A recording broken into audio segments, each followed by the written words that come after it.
Қалайсыңдар достар? Менің есімім Азамат Хандәулетұлы болады, жалпы медицина факультетінің студенті боламын. Бүгінгі лекциямыз көздің қосалқы ағзалары органа окули аксессорияға арналмақ. Біз алдыңғы лекциямызда көздің құрылысын, көз алмасының құрылысын, яғни торлы қабық, склера деген сияқты қабықтардың негізгі құрылыстарын талқылап кеткен болатынбыз. Ендігі бұл бізде екінші бөлім көздің қосалқы ағзаларына арналып отыр. Енді көздің қосалқы ағзалары неден тұрады?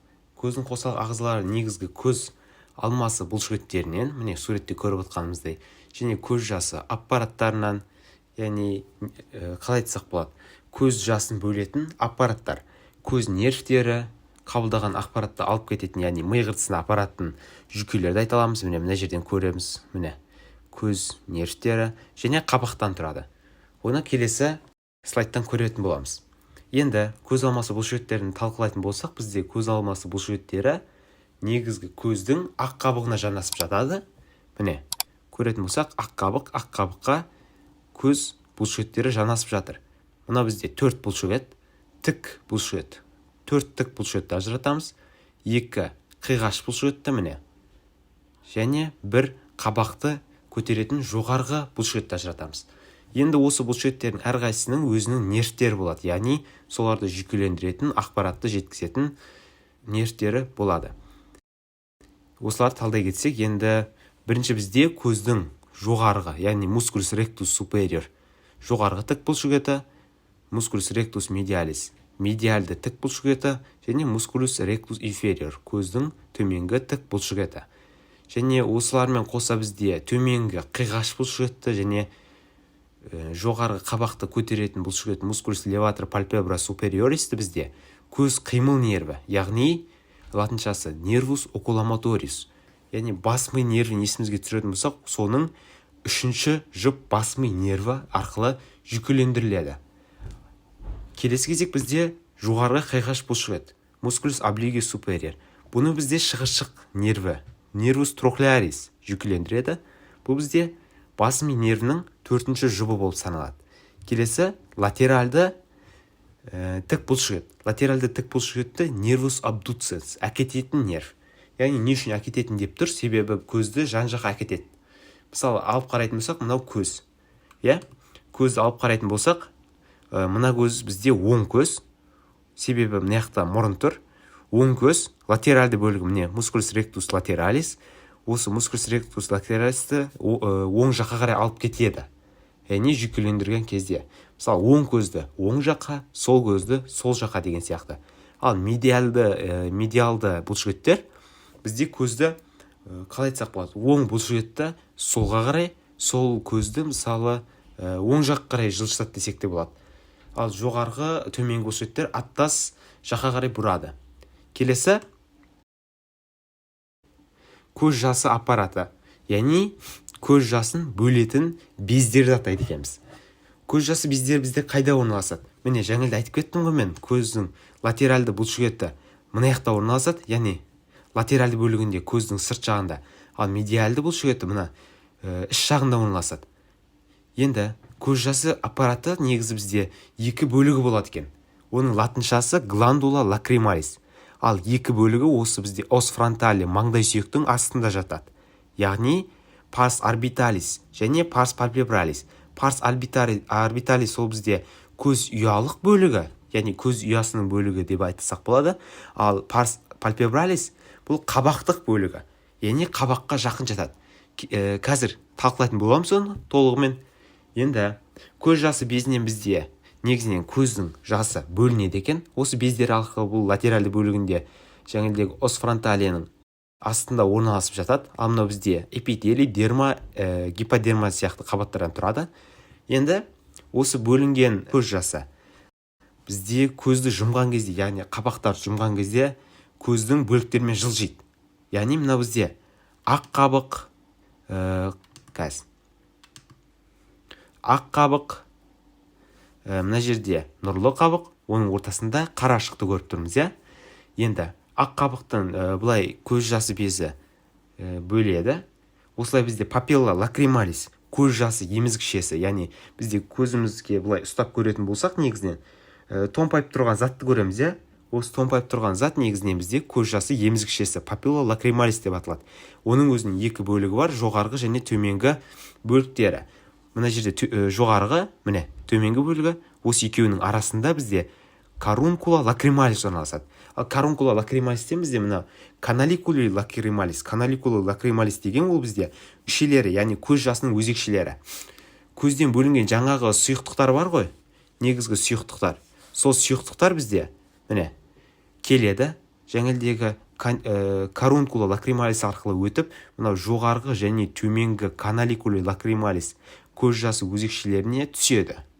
Міне түтік тәрізді болып келген, осылардың арасына түседі.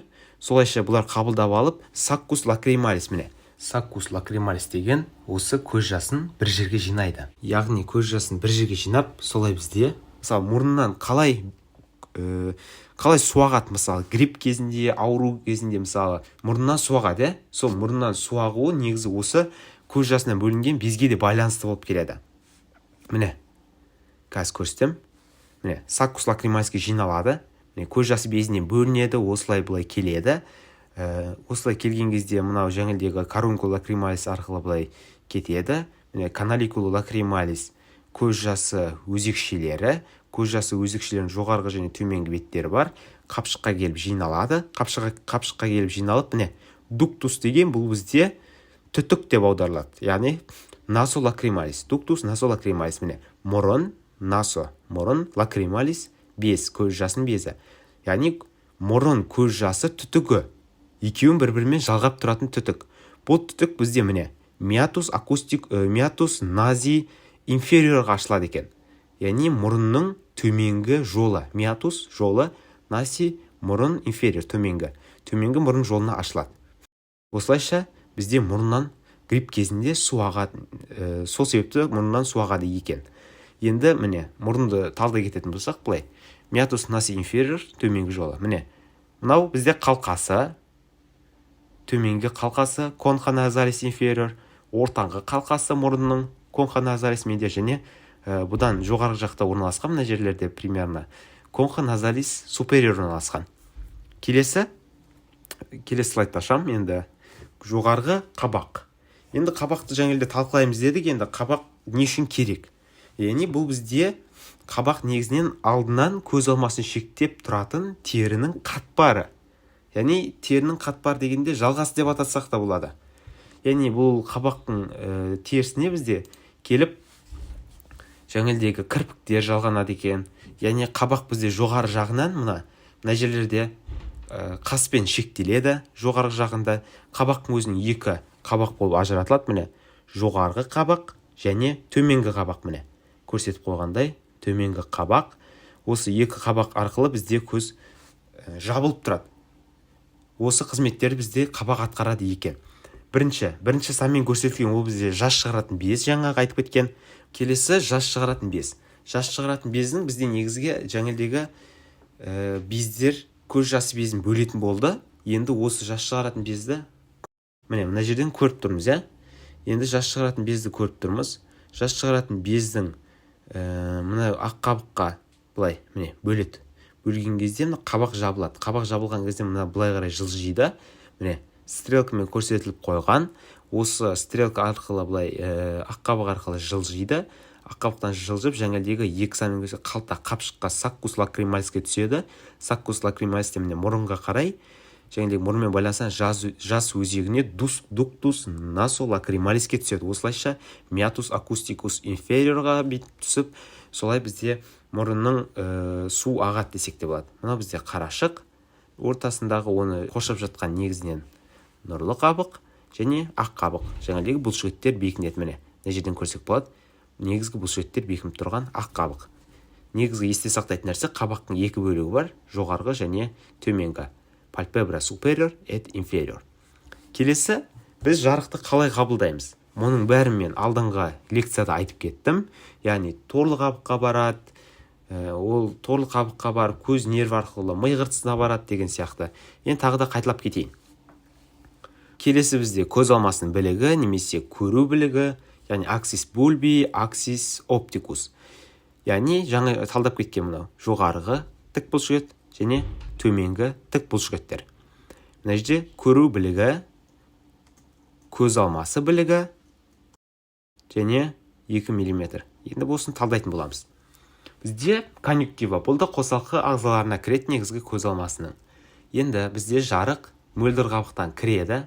Мұның бәрін алдыңғы лекцияда бірінші бөлімде айтып кеткем, егерде ашып көрсеңіздер болады каналдан.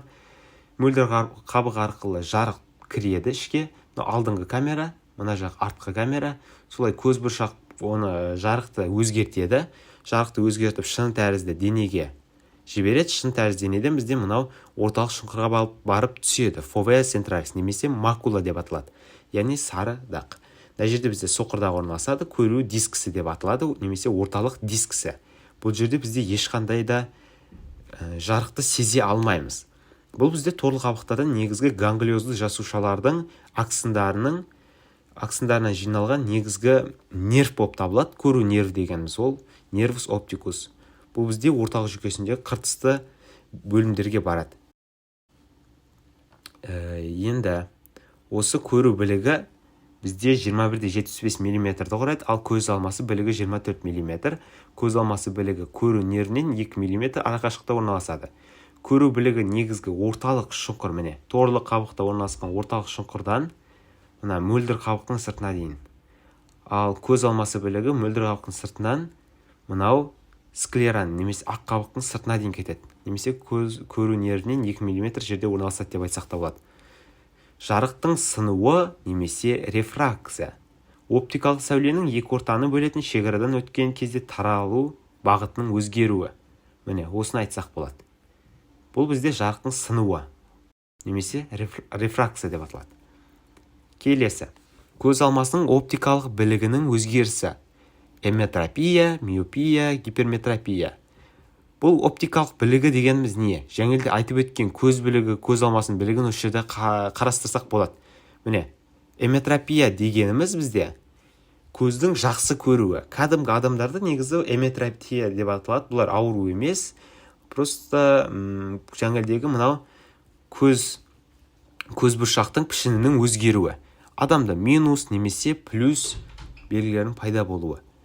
Эметропия орталық шұңқырға жақсы түсуі, яғни көз бұршақтың пішіні жақсы сақталып тұрады. Ал миопия кезінде негізгі көз бұршақтың пішіні дөңестеу болып кетеді екі жақ қарай. Яғни цилиарлы байламдар оны қалай айтсақ ұстап тұра алмайды. Яғни бұл кезде бізде орталық шұңқырға жетпей қалады, адамның көзі минус болады. Минус. Яғни бізде минус деп отқанымыз алысты көре алмайды, жақынды ғана көре алады. Бұл кезде бізде мына линзаның екі беті ішке қарай дөңестелген болып келеді. Бұл миопия деп аталады. Келесі бізде гиперметропия. Гиперметропия кезінде бізде жарық сынуы рефракциясы асып кетеді. Яғни мына орталық шұңқырдан асып кетеді. Орталық шұңқырдан асып кеткендіктен бізде алыс жақты жақсы көреміз, бірақ жақын жерді нашар көреміз. Осының әсерінен бізде гиперметропия деген өзгеріс пайда болады. Ол кезде екі жағы дөңес линзаны қолданамыз. Яғни көз бұршақтың пішіні жіңішке болып кетеді. Яғни мына жерде цилиарлы байламдарды айтып кеткенбіз, алдыңғы лекцияны көрсеңіздер болады қайталап. Осы цилиарлы денелер тартып тұрады. Тартып тұрғаннан кейін бізде гиперметропия, яғни жарық сынуы міне. Жарық сынуы асып кетеді орталық шұңқырдан. Сол себепті мына екі жағы дөңес линзаны қолданамыз. Осы кезде бізде көзіміз жақсы көреді. Осымен біздің лекциямыз аяқталды, достар. Егер де видео ұнаған болса, лайк басып, достарыңызды да шақырып кетсеңіздер болады. Келесі кездескенше сау болыңыздар. Бұдан да басқа жаңа видеолар салынып отыратын болады. Анатомия, физиология, гистология және биохимия деген сияқты пәндерден жаңа видеолар салынып отыратын болады. Келесі кездескенше сау болыңыздар.